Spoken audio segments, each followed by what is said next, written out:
slowly moving through these very busy intersections. This is just incredibly dangerous. Whoa. Oh, definitely dangerous. Bike, yeah. Did you see that right there? It looked like terrifying. That car was actually making a, now we're on the wrong side of the road, was making a beeline for that. Oh, this nigga is bugging out. What the fuck? Yo, gang. Yo, my nigga.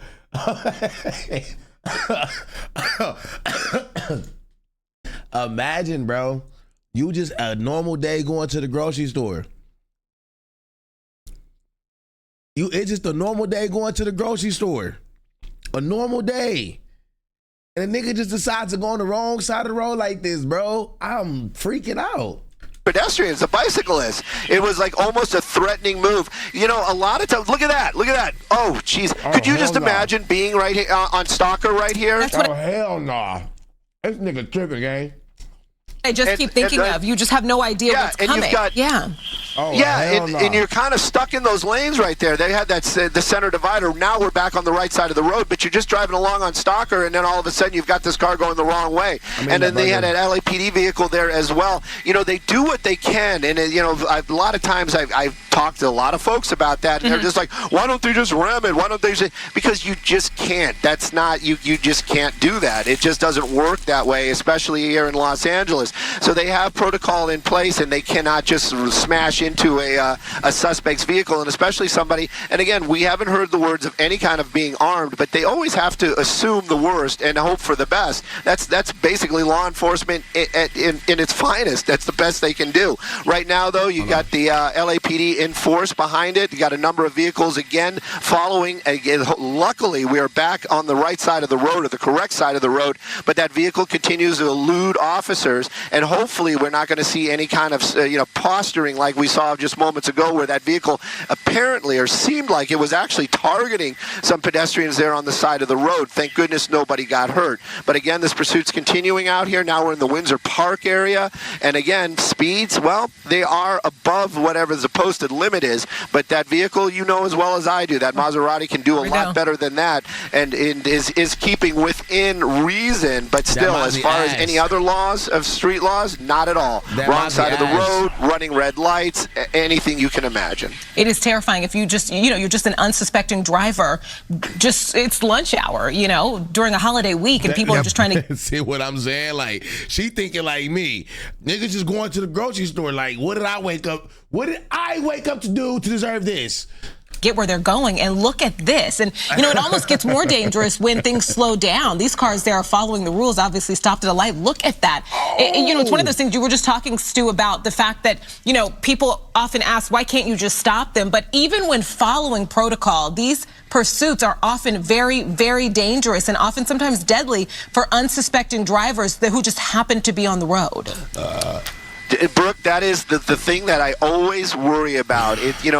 Law enforcement, they I've said this before in the past as well, they are concerned about the safety of that suspect as well as anybody else around that vehicle. They are responsible for everything that's happening in that pursuit.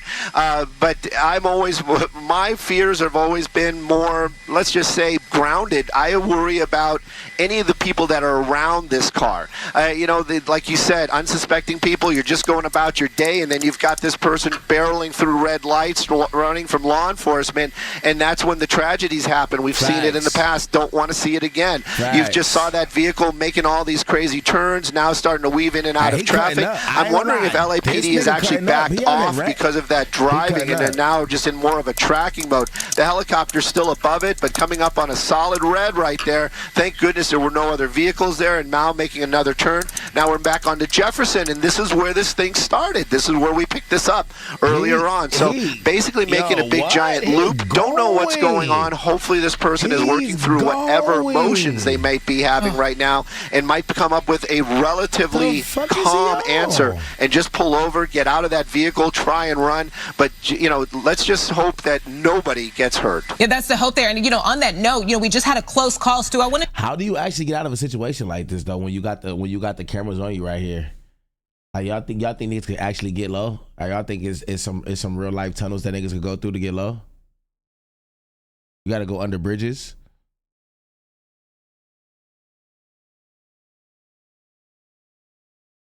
You don't? Like, cause I'm just thinking, like, is there a chance this nigga can actually get low right now? Like, is there at least like a 2%, like a 5% something? This nigga going to jail? Like, what moves do we have to make though to get low? Cause they got the camera and shit on them.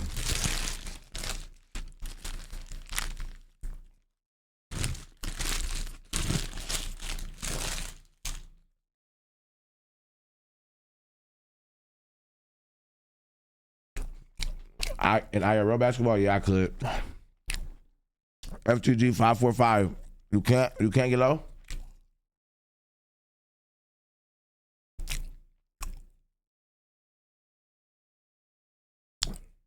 I could definitely beat you, gang. Tunnel if there is one nearby. I'm nice, gang. Fuck your form. I'm nice. I'm gonna show our viewers that one more time. We saw that close call with a bike that scared the two of us. Look at that. The car was going in just such a direction directly towards the person on the bike. You can imagine the fear. You have no idea what's going on. Hopefully, they're hearing the sirens, but things just happen so quickly. That guy there on the bike looking that way, Yeah, and you saw, oh, look at this. I guess we're going home. Seems like they're pulling into the right way there. This nigga is funny. Looks like pulling into a back of an apartment complex right here. This is definitely going to be off of West Street, and you got some folks out front. Where Skyfox is going to move around. We're going to try to get to the back there. Oh, nah. But clearly, there's something that these folks know what's going on. That vehicle stopping, the door open. Sorry, we are. We get to see that suspect getting out of the vehicle and just basically kind of parked the vehicle and getting inside. Maybe not the most dramatic ending in a... What?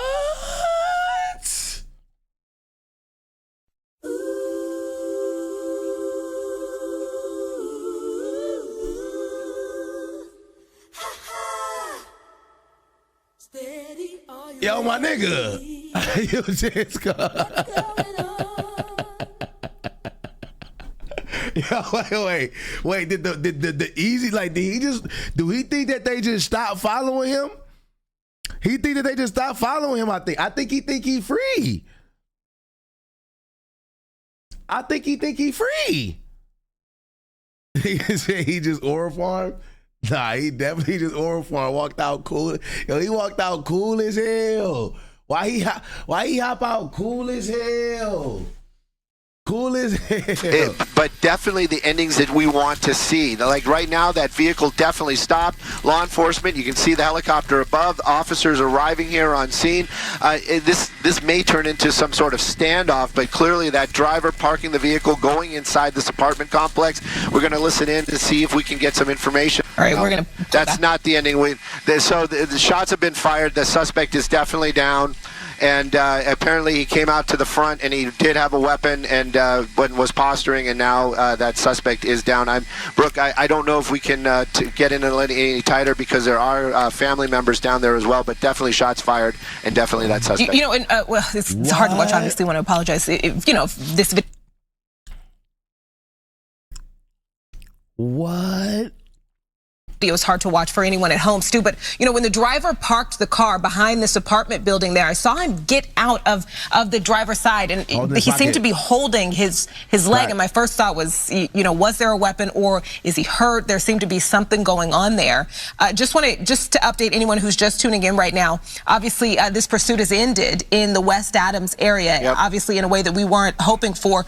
This started with an assault with a deadly weapon call, a domestic violence suspect that police chased in a white Maserati.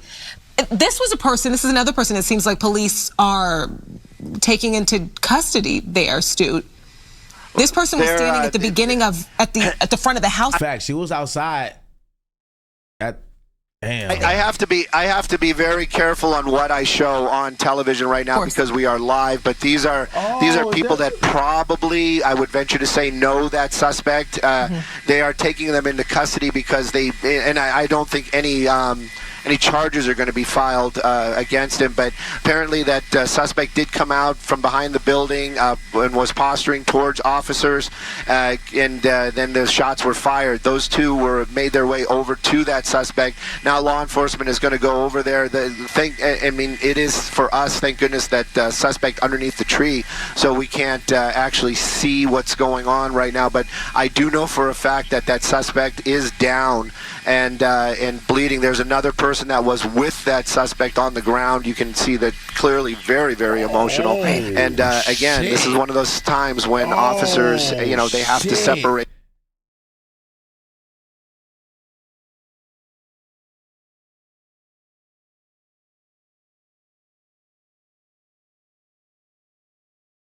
Oh my God.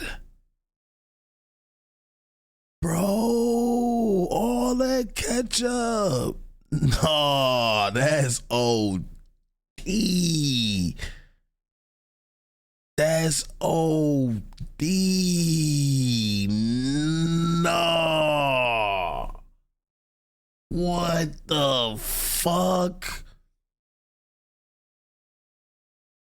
Family members from the ones that are injured because of their actions. Very emotional scene. There were actually a group of people standing in the front of the apartment building when the car kind of pulled up and zoomed through that driveway going to the parking lot in the back. And I do remember seeing those red shorts. And so, obviously you can't imagine what they just saw. And police have to try and keep the peace while they do their jobs. And so that's probably a bit of what's going on right there. And lots of emotions. Yeah, and lots of emotions indeed. And also this is definitely a holiday weekend. But all that put aside right now, I know that an ambulance has been called to this location. They will be arriving here shortly. If there's anything that an ambulance, definitely. Yeah, and lots of emotions indeed, and also this is definitely a holiday weekend. But all that put aside right now, I know that an ambulance has been called to this location. They will be arriving here shortly. If there's anything that they can do for that victim, maybe even some of the LAPD officers